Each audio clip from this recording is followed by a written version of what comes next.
Hey everybody, welcome to my weekly house call, your chance to ask me your questions. Now, we got some great questions today. In today's show, we're going to talk about prebiotics and probiotics and wine, some of your favorite, I'm sure. So let's look at the first question, which is a video submission, and this is from Scott.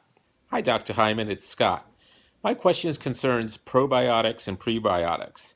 I've been following your 10DD program for a while now, but I'm still concerned about what I should be taking and why I should be taking them and how to best align my gut for being healthy again. Could you please comment on that? And as a background, I am type 2 diabetic. I am losing weight, but still somewhat overweight. And I'd really like to see my gut helping me as much as possible in this journey. Thank you. Okay, Scott, great question. What are the best prebiotics and probiotics? Well, just for those who don't know, prebiotics are fertilizers for the probiotics, which are the good bugs in your gut. In order to be healthy, you have to have a healthy gut. In fact, most people don't realize that there's a revolution in our understanding of the gut, and that actually it's the biggest area of research because we now know that when your gut's not right, you can get cancer, heart disease, type 2 diabetes, obesity. You can get Alzheimer's, you can get autism, you can get ADD. I mean, it's on and on and on. So we now know that the gut flora, the bacteria in there, are linked to so many different things. They have, for example, so many different metabolites that are produced. I mean, think about it. You have about 20,000 genes. Your gut bacteria have about 2 million genes altogether, and they're producing metabolites that's affecting everything. So our guts are damaged by our gut unfriendly lifestyle. First of all, 1/3 of people are born by C-section, which is a bad idea. 2, our mothers have unhealthy guts, and that affects us. 3, we are often taking antibiotics when we're babies or throughout our life, which damage the gut flora.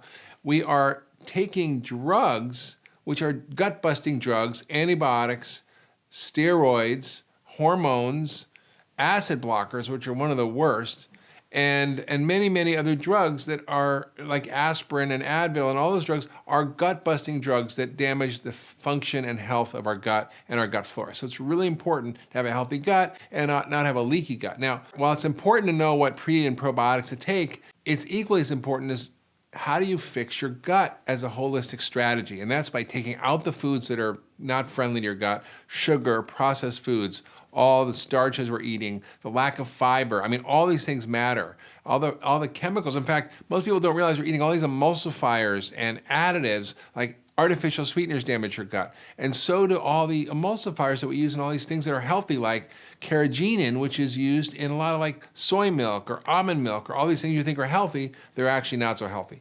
So it's really important to eat the right diet, to get off the gut-busting drugs, and then take the right pre and probiotics. So probiotics are these healthy bacteria, and there's a lot of brands. There's lactobacillus, there's bifidobacter, there's all kinds of bugs that you have in there, different kinds of lactobacillus, and you should take a variety. You might switch around, and I like different products. I think VSL3 is a great product. There's Therabiotic Complete by Claire, which is a bigger strain, and these contain a lot of bacteria, and you need to sort of see which one works for you.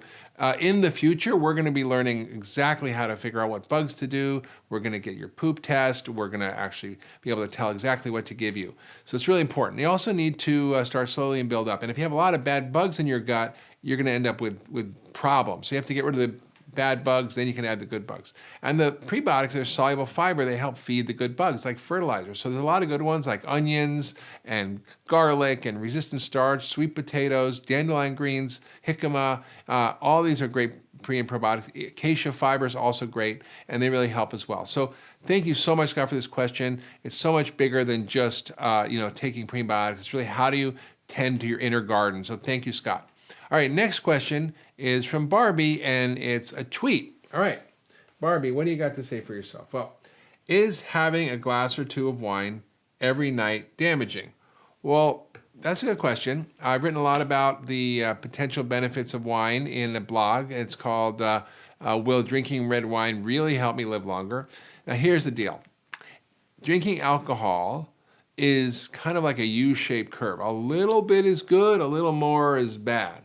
And we have to be very careful about it. And in fact, for women, it may be worse. 1 glass of wine a night will increase your risk of breast cancer by 40%. Why? Because it damages your liver and it prevents your estrogen from getting detoxified and actually stimulates the reabsorption of the estrogens from your gut once they're detoxified, and then you end up with all these problems with cancer. So I really encourage people to try to limit their risk if by actually reducing alcohol if they're at risk for cancer.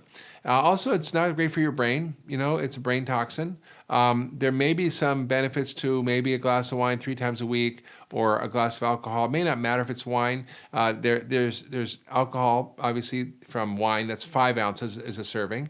1 to 2 ounces is a serving of hard alcohol, and beer is like 10 ounces or 12 ounces. So that's really what is a drink. Now, I would really think of it like a recreational treat. This is not an everyday substance. It's something for fun. It's occasional. It shouldn't be binging. You need to be careful with it because it can cause problems aside from just the risk for alcoholism if you have a family risk. So I want you to be careful about that. But a little bit of alcohol can be a fine part of a healthy life.